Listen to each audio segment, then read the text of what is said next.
Welcome to episode 725 of the 2020 Experience. This is just the first one that we've filmed and recorded. So we've been doing this for a long time, and we wanted to take the opportunity to put something down and start to document it. This episode is sponsored by no one. No one? So if you know anybody that wants to sponsor these episodes, we'd love to have you.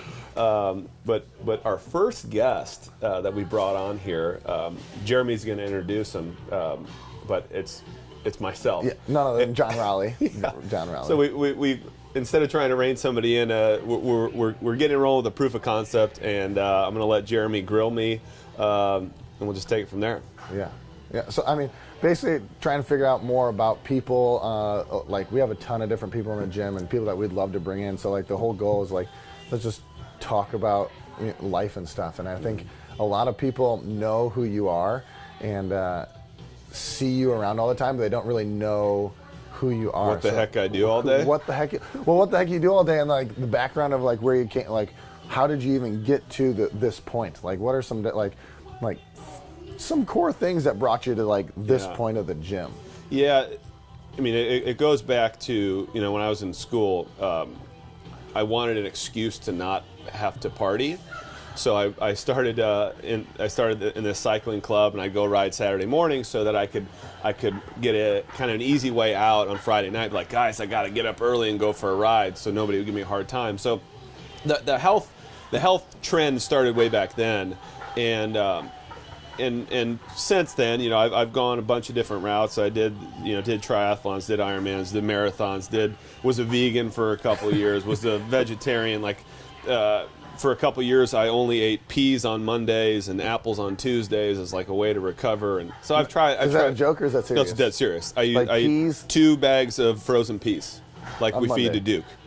Are you serious? I literally would put a bag of Cascadian Farm organic peas in my backpack, and I'd eat. They're delicious, and I'd eat them throughout frozen. the day. Well, yeah, but you let them. They defrost. Yeah. All right. So anyway, I've tried a whole bunch of crap. Is the bottom line, and to make a very a short story long, it evolved from trying to improve where I was at. Yeah. And basically I tried the Ironman thing as a way to be in the best shape of my life, and brought some other people along for the ride, trained some people while I was skiing in Colorado, and found that my body was just wearing out. I was blowing tires here and there, and knees and hips and shoulders, and so then, I heard of this guy called Brian McKenzie who's doing this CrossFit endurance thing, and so I tried this workout. It was my first real CrossFit workout was an 8 200s on the 90-second. So you do a 200-meter sprint, taking less than a minute, say 45 seconds. You rest, then you do another one, 8 rounds, and I felt like I was gonna. I was going to die. Even after all your Ironman training. Yeah, but you're not doing any intensity. No. I could go out for an 8-mile run, barely get my heart rate above 140, 150. Yeah. I'm in my heart rate zone. But I couldn't handle the extremes. I couldn't do a pull-up. Could barely do push-ups. So then I quickly morphed over because Britt didn't want me to do any more Ironmans. Yeah. I wanted to do an Ironman, and so I started training the CrossFit methodology, and then started training my friends' girlfriends, and then started training other friends, and then it just kind of evolved. And then when we moved to Kansas City a little over 5 years ago, we just started in the garage, and we just kind of kept it rolling. Our first clients, several of them are right over here actually. Oh yeah. We're all in their mid 50s, and the cool thing about CrossFit and like kind of the evolution that I've seen is it's not just for like. It's not just for like young puppies. No. The movements that maybe you're seeing in the background here a little bit. Everybody needs to be able to do this stuff. Pull stuff, push stuff, lift stuff, get your body off the ground, pull your body weight up, and I think what we've seen with CrossFit is like when we started, a little over 5 years ago, it was squats and burpees, push-ups and pull-ups, and we found some other tools now. And different types of training to continue to move the bar. So the goal when I started was to get better, better today than I was yesterday. Yeah. And that evolution still has a long way to go. Going we're just getting started. Yeah. So what's one of the big things Have you I love your voice, by the way. Oh, yeah. I want to make sure that everybody. That's not just my so phone deep. talking voice. That's my podcast voice. Podcast voice. No, that's my normal everyday voice. Yeah. So, like, have you taken, is there, like, one thing that you have still taken from all of that Ironman training and been able to apply to the CrossFit side? Well, I think the main benefit to all that, I call it nonsense now, but I don't regret doing it. It's a nice, kind of notch in the belt, but I know what pain is. Yes. I mean, not real pain. This is pain that you paid $750 to do this race, and you're gonna do it. Yeah. That's not real pain. That's not real survivor pain. But there's some pain. There's some pain involved, and it's interesting looking down at your watch, knowing that you've been working out for 8 hours, and you're about to start a marathon. You're starting a marathon at 8 hours. At 8 hours. So, because I've definitely heard, like, some people have been like, man, when Jon's working out, he just has like a zone about him, and they're like, what is he thinking about? Like, what are you thinking about when you're working out? Do you think about anything? I usually numbers.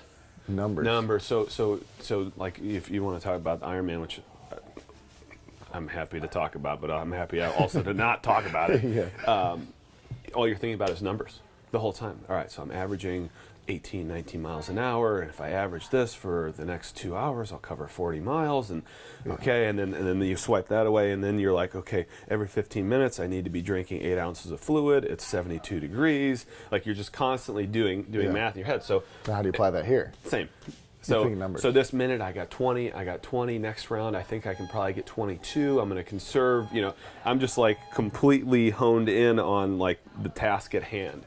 And I think it's that, the one step in front of the other, which is what makes the workout not hurt so much. Yeah. And I think when people think about, like, oh, my legs are blowing up or my shoulders or whatever, I'm just thinking about, like, numbers. Like, numbers, like... All right, let's do one more. I got to get, I got to get 5 this set. I got to get 7, or I think I can go, I can do 8 and 7. It's just counting numbers. I mean, it sounds really boring, but... Yeah. And, you're not thinking about the music. You're not thinking about... Nothing. You're just thinking about numbers. Just thinking about numbers. Yeah. Head down. Yeah.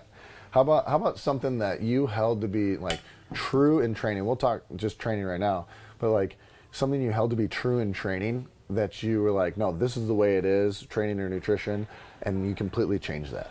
Yeah, I think the methodology of going long, the longer the workout, the better, right? Yeah. The more you keep your heart rate up, the better. And I still have a hard time learning, even though I know the science and I know the facts behind it and I have the data to prove it on my own body, is short and hard is better, but long and moderate is really fun.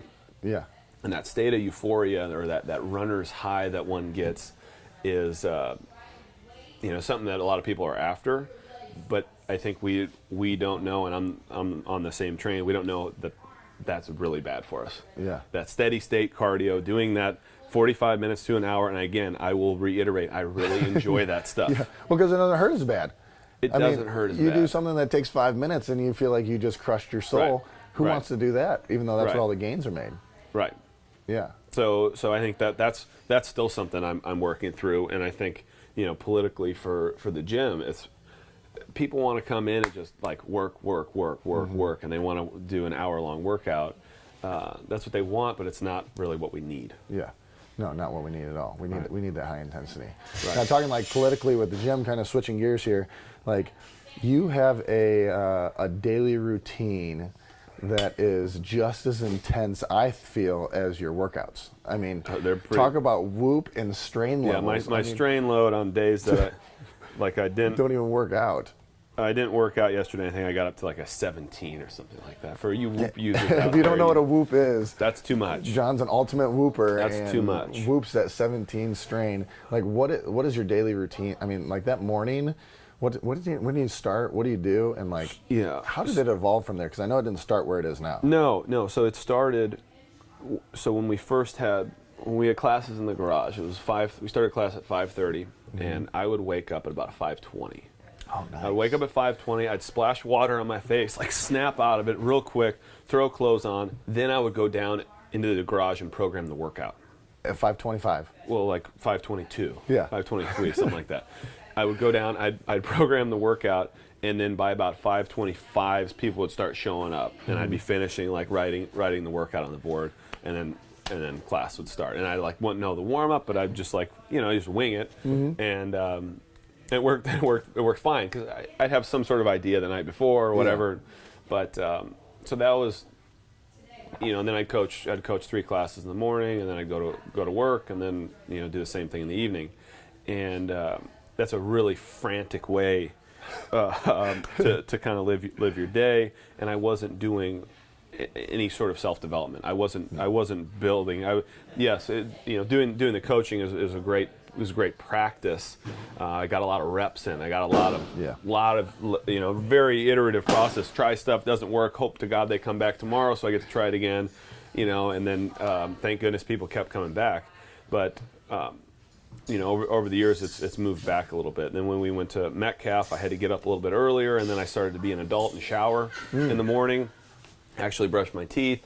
And then we started to program a day ahead of time, so we really got advanced, and we were putting stuff on the website. So it was like I made it public, like what the workout was going to be. It was kind of nice when we didn't do that because I could just be like, I don't want to do that, and just change it. Nobody would know. So then I was getting up about 5, leave the house at 5:15, get to the gym at 5:20, open up 10 minutes ahead of time. Yeah. Long story short, now I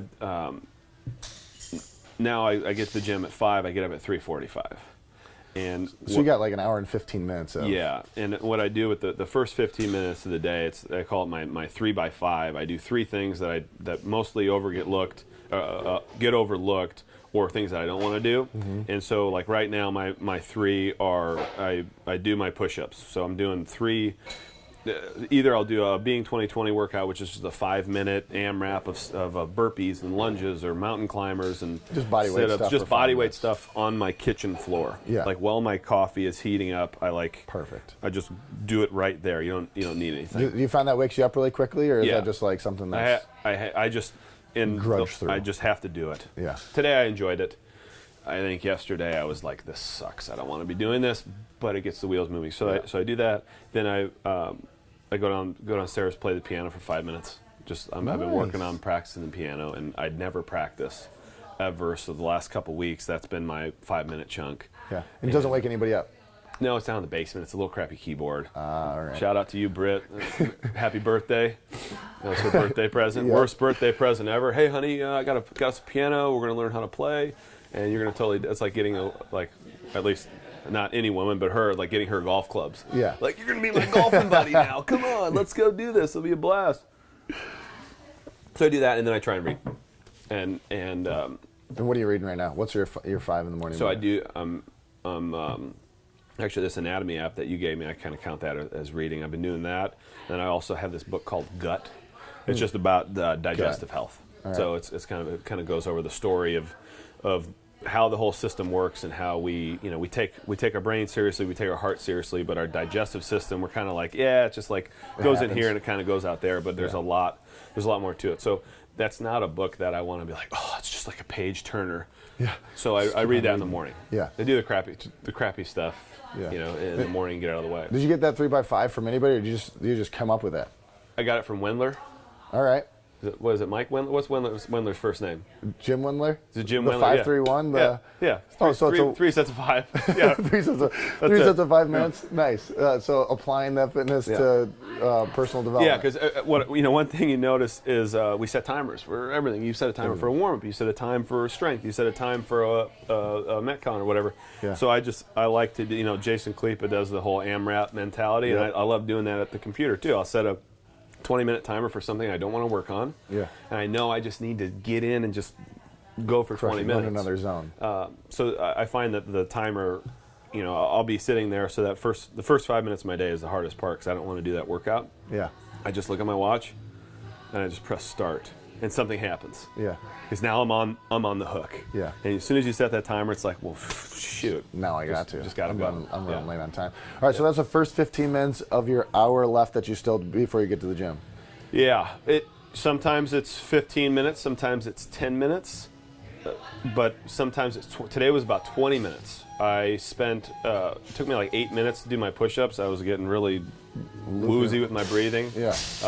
And then I did like 8 minutes playing the piano, and then I was actually listening to a book this morning, and I'll tell you about the gut part in a second, but I was listening to a book and it got to a good part and I just kind of rolled with it a little Kept bit. going, yeah. So I've got, the reason I wake up at 3:45, whatever your time is. So say you got to be somewhere at 8 a.m. Yeah. So that's like you waking up at 6:45.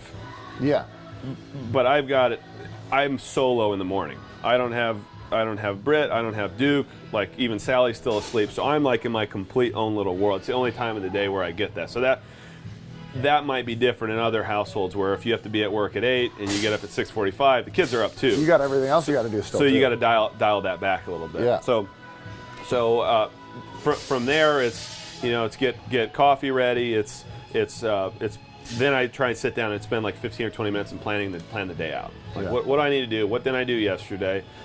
Take a look at what my goals are. What are the that 3x5 mentality? What are the 2 or 3 things or 2 or 3 minute tasks that I can do for each thing that I'm working on, just to keep everything rolling forward. And that takes me till like 4:40. Then I take a shower, get ready, and call it a day. Yeah, and it's off. Now so when you're writing everything down, I know you used to use just a sheet of paper. Yeah. And then you started using a journal. Yeah. Has that been? The journal has been. Yeah. Somebody told me about this. Best Self I don't journal. use it anymore. Yeah. And it's a game changer because it just kind of holds you accountable. On one side, it's like your calendar, like what do you have throughout the day, and the other side is like, what are you grateful for? What lessons have you learned? What are your top 3s? And I think it's helped me prioritize because, the word priority is a singular word. Yeah. Yet we make it a plural word. Priorities, like you can't have multiple priorities. You got one at a time. So that kind of helps me. If I do anything today to make it a successful day, what are the 1, 2, or 3 things that I need to do? So it helps me lay it out. And then with that book, I have what my goals are and just kind of like the general outlook. Just helps kind of keep me focused day to day. Yeah. So then you get to the gym, you start crushing classes. Yeah. start crushing classes, and then what is so? Everybody What do you do? Yeah, what do you do? Because Great question. You only have classes till 9:30, and then you have all this dead time till noon. It's not like Just you're dead probably time. just working out the whole time, right? Doing push-ups and curls. Yeah, and that's what bench. people think. Yeah, you work out all day. I mean, Just all the entire day. Before I got into the fitness business, I was in IT consulting and I worked at a computer all day. Yeah. I got my old job back. You just I'm back to the computer. So whether it's creating content, whether it's I spend a good chunk, probably 2 hours a day, just meeting with staff, with our coaching staff, with absolutely. our office staff. Yeah. And I think that's probably the most valuable time that I have, or that I spend, is just constant training, and then communicating with 300 plus people is pretty much what I do. I mean, it's emails, it's texts, it's updating, social media, putting out content, and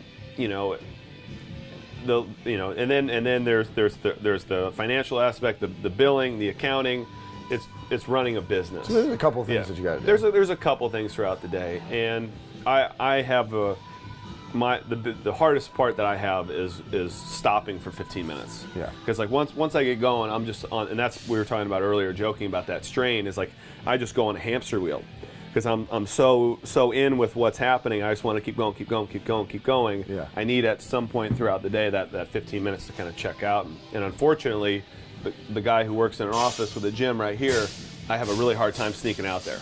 Yeah. Because there's always something, there's always someone, there's always something else in front of us, and part of that is put on by me, in that I feel like we've got a good thing, but we got a long way to go. Oh, absolutely. So it's consistently driving our processes to get better, and improving our meeting structures and all these things that we don't have to do, because like things are pretty good. Yeah. Oh yeah. And we could be fine and we could just let it go. But I think if we're going to take it to the next level, it's like we need that drive. So that's where my that's where my hamster wheel comes. Well, that comes behind like your entire motivation for doing this, right? That once you say like, we've talked in the past, like the goal is like to help. episode 630 or something like that. Yeah, at least. Like our goal or your goal has always been to help as many people as possible. Right. And I mean, you can't do that if we're just staying stagnant, because the more stagnant we stay. Yeah, and I think with helping, so when we set out, it was like, let's get some more clients, let's get some more people, and we saw what was happening to their families, and their families are getting healthier, and their friends are getting healthier, and like the rising tide is kind of lifting all, bringing all ships up. Well, what I've kind of seen happen now with me is like, I love helping our clients. Like that's still like first. Well, it's not really first and foremost. Yeah. It's migrated now to helping our staff. Yeah. Is our coaching staff prepared? Because I can't. If we're going to have 500 clients in multiple locations, or 1,000 clients in 3 or 4 locations, I can't be everything to everyone. Not even close. And that's a hard realization for me, because like the ego inside is like I want everybody to be my friend, and I want everybody to look to me to help them. Yeah. But if I do that, and Britni has experienced this, then there's nothing left when I get home. Yeah. Like I can I can work from 4 until 8 every day. Yeah. Oh, for sure. But there's nothing left. No. There's no human being at the end of the day. So what I'm trying to do is create now, we've got a great community of people. So now it's really on me. It's like, I think of like Indiana Jones, like, I've been here to take care of everybody. Well, now it's my job to take care of everyone who can take care of everyone else. And it's not like I'm like going anywhere. No. But in order for this to be scalable, in order for everybody to get the care and the coaching that they need, it needs to be. You need to duplicate yourself. It needs to be transitioned. Yeah. So that's, you ask what I do in a day. That's what you're trying to do. That's what I'm doing, and it's so yes, our clients are important. They are everything to us. We're nothing without them, but I am nothing without our coaching staff. Yeah. And we, I can no longer coach 8 classes, 9 classes a day, and do a couple on ramps, and run the business. Yeah. If Britt's going to stick with me. Yeah. So well, she did that for a couple years, and she's like, yeah, that box has been checked. Like, move on. I'm glad you brought that up, because I was going to ask, how does the real boss handle all this? Yeah, she's the owner.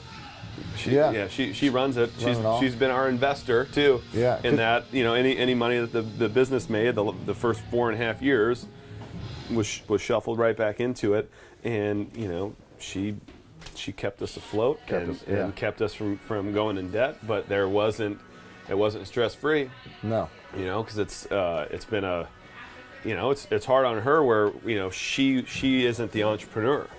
She is now. She owns business. Yeah. But that wasn't her choice. Like I had a good job. Like she had a good job. Like we're doing just fine. And you drop that off. You drop off a great salary, and then now not only do you drop off a salary, but hey honey, I need like some money to buy some equipment. And I need, we're going to be a little short this month because we didn't grow as fast as we thought we did. We need some more money. You do that for a couple rounds of funding with your wife, the relationship dynamic changes, because you're in love with this person. You married her because you want to spend your life with her. You didn't marry her because she's your business partner. No. And so she's done a really good job of that in dealing with somebody who's like entrepreneur, I see this way, that's how it's going to go. Like, why don't you see this? Yeah. It's going to end up just like this. Like, it's right there in front of you. What don't you get? So I just keep like pounding, she calls it steamrolling, where I just see it so clearly, and then she is such a good check, yin to my yang, in that she's like, no, like, take a deep breath. Like, pause for a second. Hold on a second. Like, where are you going with this? And so she's helped reel me in when I've needed it. But I've pushed her also. So there's been really good give and take in that, we built something that she wouldn't have built. We also built something way better than I could have built. Absolutely. Yeah. And I would have probably way overextended.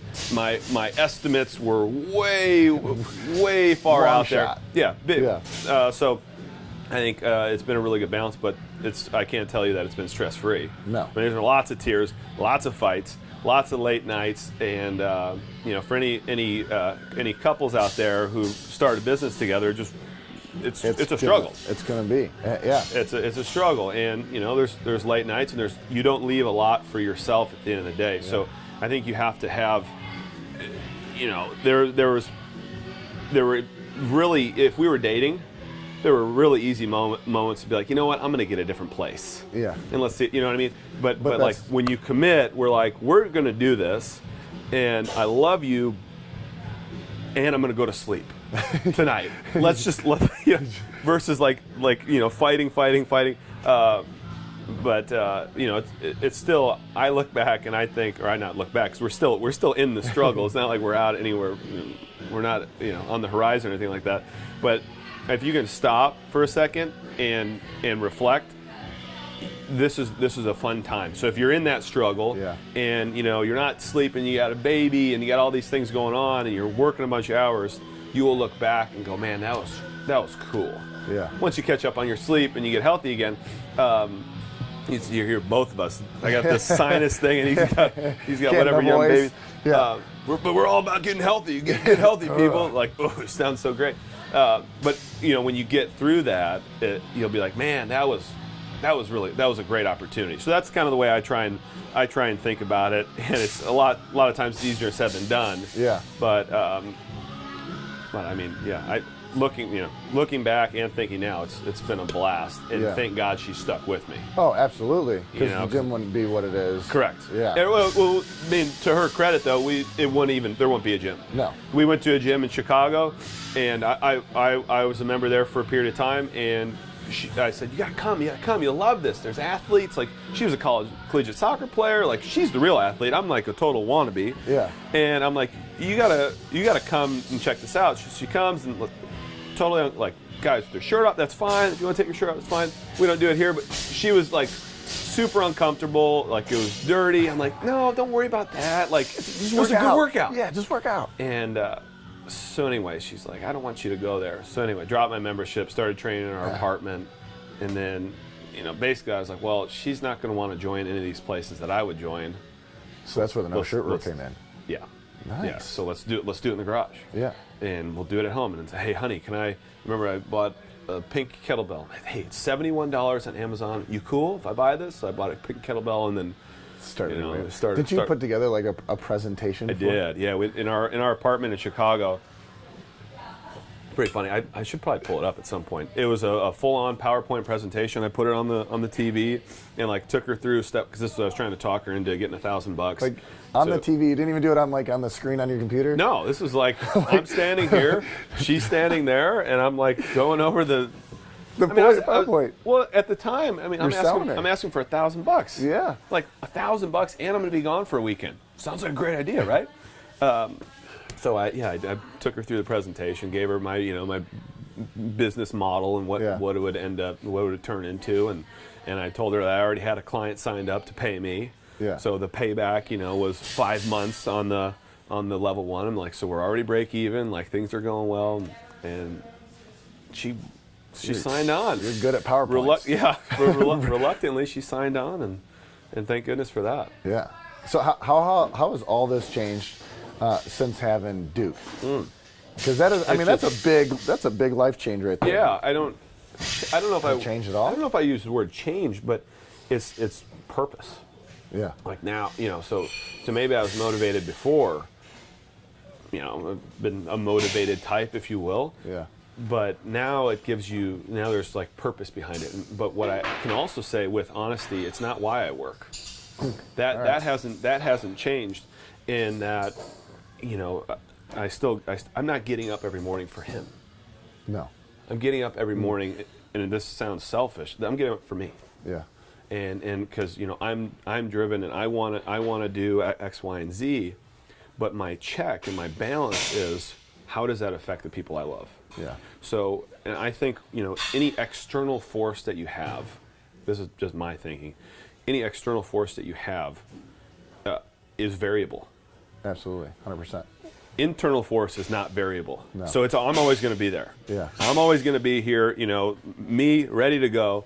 And then external forces are going to come at me. Some people are going to love me, you know what I mean? Other people aren't going to jive.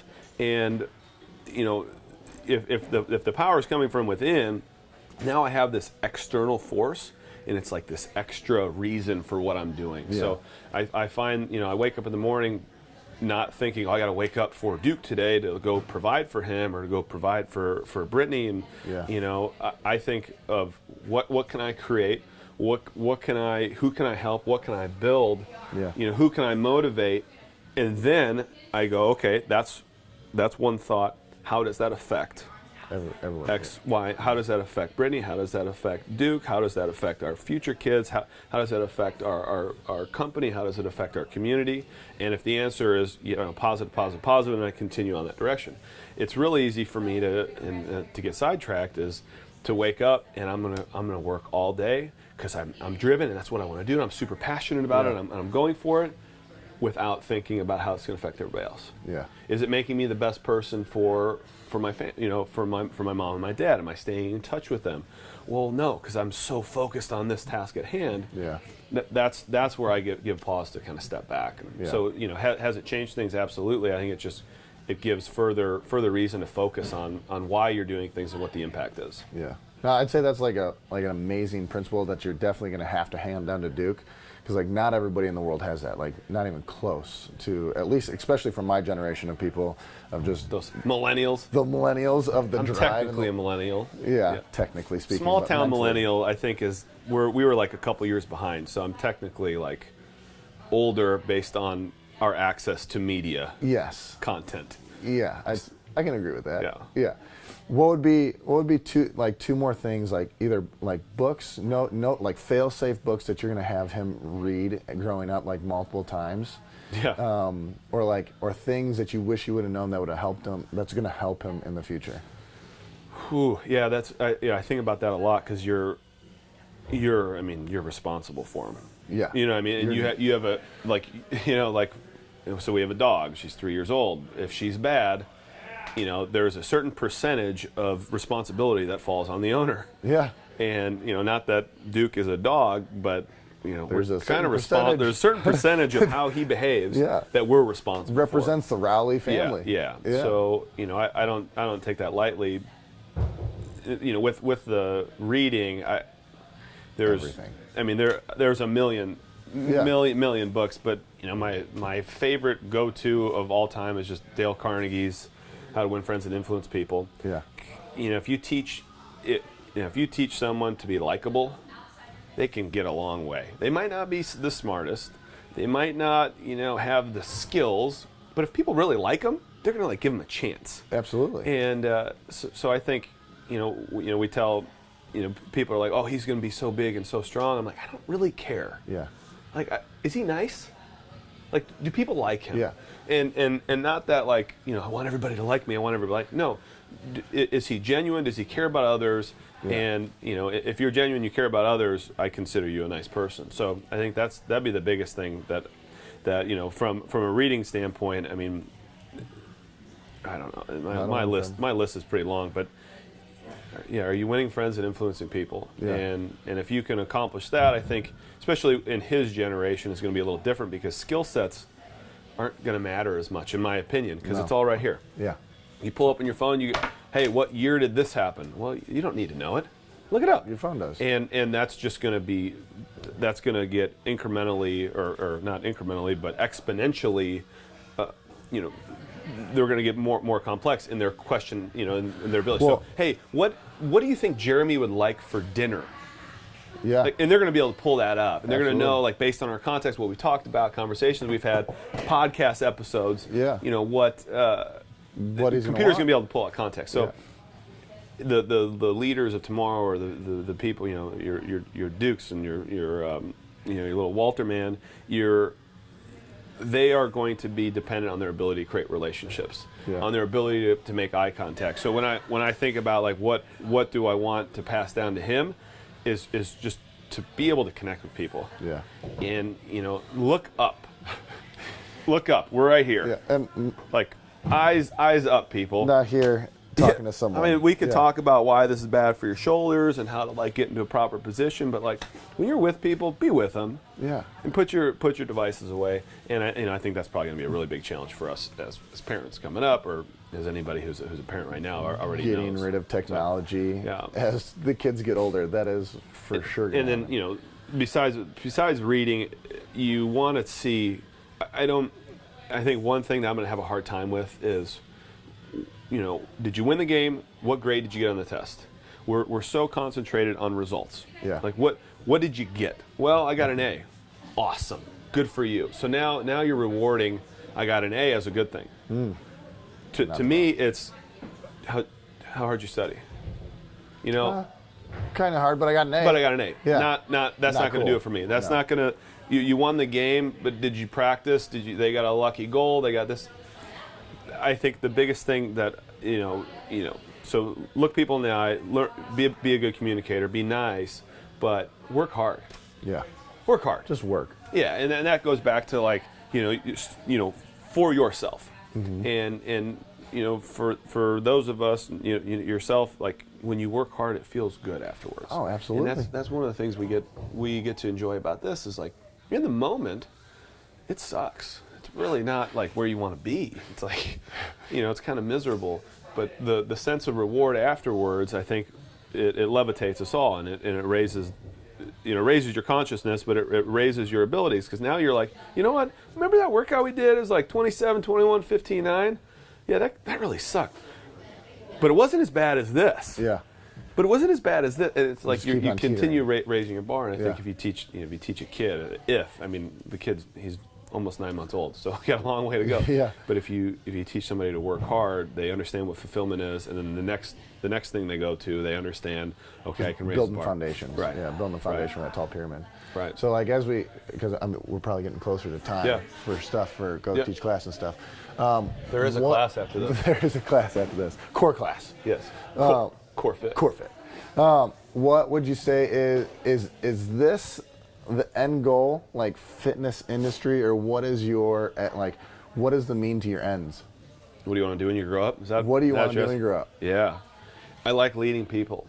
Yeah, like a lot, and I learned that, or I realized that through leading our community, our clients, and getting to coach them and getting to be in charge of. Britni's like, you just love to be in charge. You just love to tell people what to do. I'm like, well, I don't think I'll be effective if I'm just telling people what to do. Yeah. I think I'll be more effective if I can help people help provide reasons for why somebody wants to do something. Yeah. So I think that's what we've done in the gym is like, you know what, you don't want to ride this bike right now. I get that. Here's why it's really good for you. Yeah. And so you're getting people to act from within instead of just us forcing it on them. So as I look forward, we got a long way to go with this. We got a long way to go of developing talent. I want this to be a place where the best want to come and train and then help others. And I think we're really lucky in where we started geographically. We've just got a really good close-knit group of people around us. Most of our clients live within 2 miles. I mean, so you live within like 400, less than 2 miles. like right there. Yeah. So crazy lucky in that regard. But it's the interaction outside the community. People, what makes it sticky is you see each other in the grocery store, or your kids have games together and whatnot. But what we need to do is take what we're creating here, and take a little biopsy of it, and then transplant it over here. So I think as we develop coaches, as we develop our program, our processes, it's moving north and south, and opening up more avenues to help more people. And for my mindset is not so much how many clients you can get, but I want to like how many coaches can we have? Yeah. How many people can I get to like work their dream job and make a really good living and like help a bunch of people? So I think my goal is to kind of to lead people and to help them take care of others, because I know how much joy it's brought to me, and I want others to have that opportunity and make a really good living while doing it. And then who knows? Yeah.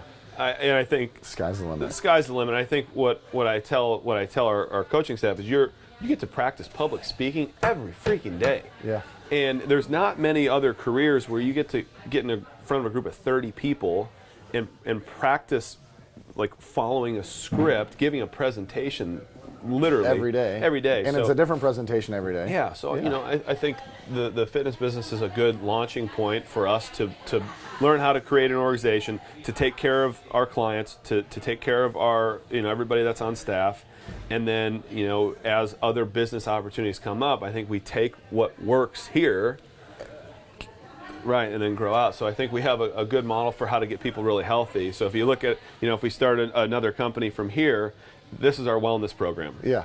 So it's like you want to work for whatever enterprise we're in. That this is the wellness program. This is what we do, and here's how our culture operates. And it's been kind of proven a little bit. Yeah. And and then we apply it to whatever's next. So I don't think this is it, but I think this still has a long, long way to go, and it'll provide a great avenue into what's next. Oh, absolutely. And I mean, it's already provided a great avenue for me. And I've told you many times before, and why this is number 700 of podcasts is because 725. 725. Yeah, it's because I look at you more of a mentor than even a boss, and I think you project that to the rest of the coaches, right? Which is why we can actually move forward. Yeah. And I think that's like a huge thing that like multiple other people can learn from is like, don't be a boss, be a mentor. I appreciate hearing that, because I don't want to be telling you what to do, but you're saying that I've done things for you, and I almost disagree. All we're trying to do is provide an opportunity for people to do things. Yeah. And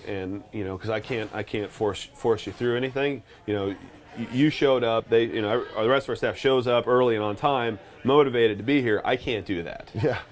We can provide an environment that will promote that, but at the end of the day, it comes down to that individual to do the work. Absolutely. Cool. Well, I think that's like all the time that we got before we got to go lift some sandbags and some sleds. 7:25. That's number one. Absolutely. It's been a pleasure. That was a blast. That was a lot of fun. Thank you for having me. You're welcome. It was enjoyable. We'll see you guys next time.